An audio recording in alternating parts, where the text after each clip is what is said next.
12 কোটি 65 লাখ টাকার স্বপ্ন, ঝকঝকে গম্বুজ, আধুনিক স্থাপনা, সবকিছুই প্রস্তুত। শুধু নেই আজানের ধ্বনি, নেই নামাজের কাতার। উদ্বোধনের 2 বছর পরও এই মডেল মসজিদ আজও তালাবদ্ধ। চারপাশ পরিষ্কার পরিপাটি, কিন্তু মূল ফটকেই ঝুলছে তালা। দীর্ঘ প্রতীক্ষার পর নির্মিত এই মসজিদে এক ওয়াক্ত নামাজও পড়তে পারেননি মুসল্লিরা। আধুনিক সুযোগ সুবিধা সম্বলিত এই মডেল মসজিদ ও ইসলামী সাংস্কৃতিক কেন্দ্র নির্মাণে ব্যয় হয়েছে 12 কোটি 65 লাখ টাকা।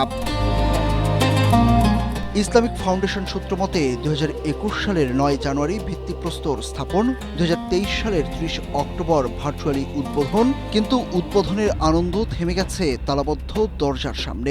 অথচ ঠিকাদারি প্রতিষ্ঠান প্রকল্প বাস্তবায়ন লিমিটেড নির্দিষ্ট সময়ের মধ্যেই কাজ শেষ করে। কোটি কোটি টাকা খরচ করে সিরাজগঞ্জের তারাশে মসজিদ বানানোতে উচ্ছ্বসিত ছিলেন এলাকাবাসী, কিন্তু নির্মাণের 2 বছরেও ভেতরে ঢুকতে না পারায় তৈরি হয়েছে আক্ষেপ। এই সরকারি মডেল মসজিদ যে এই উপজেলার মধ্যে এত বড় ব্যয়বহুল কোনো স্থাপনা নাই, অথচ আল্লাহ শুকুর যেটা আমরা যেভাবেই হোক, সরকারি ফান্ড হোক বা বিদেশি ফান্ড হোক, যেভাবেই হোক এটা আসছে। আজ 3-4 বছর যাবত এটা কাজ কমপ্লিট, অথচ এটা ওপেন হয় না। 3 দিন আগে মসজিদের ইমাম মুয়াজ্জিন নিয়োগ হয়েছে। আমাদের দুর্ভাগ্য যে আমরা দীর্ঘ 5 বছরের মধ্যে এই মসজিদে নামাজ পড়তে পারলাম। জানা গেছে নির্মাণ কাজ শেষ হলেও এখনো ভবনটি আনুষ্ঠানিকভাবে বুঝে নেয়নি কর্তৃপক্ষ। অন্যদিকে ইমাম, মুয়াজ্জিন ও খাদেম সহ প্রয়োজনীয় জনবল নিয়োগও আটকে আছে লাল ফিতার জটিলতায়।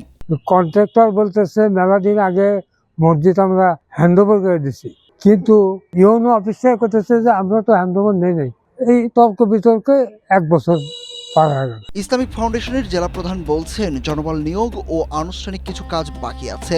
ইতিমধ্যেই ইমামদের নিয়োগ কার্যক্রম চলছে। খুব দ্রুতই মসজিদটি চালু করা হবে। তখন কাজ কমপ্লিট হবে নাই, আর জনবল নিয়োগ হয়েছে এই দ্রুত এই সপ্তাহে এটার কার্যক্রম চালু হবে ইনশাল্লাহ। এদিকে উপজেলা নির্বাহী কর্মকর্তা নুসরাত জাহান বলছেন জনবল ছাড়া এত বড় প্রতিষ্ঠান চালানো ঝুঁকিপূর্ণ।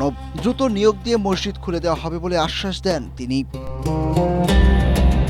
যে মসজিদে প্রতিদিন থাকার কথা ছিল আজানের ধ্বনি, মানুষের প্রার্থনা, আত্মার প্রশান্তি, সেই মসজিদই আজ নীরব, তালাবদ্ধ, অপেক্ষমান। এলাকাবাসীর প্রশ্ন, এই অপেক্ষা আরও কতদিনের? Suruj Ahmed, Asia post.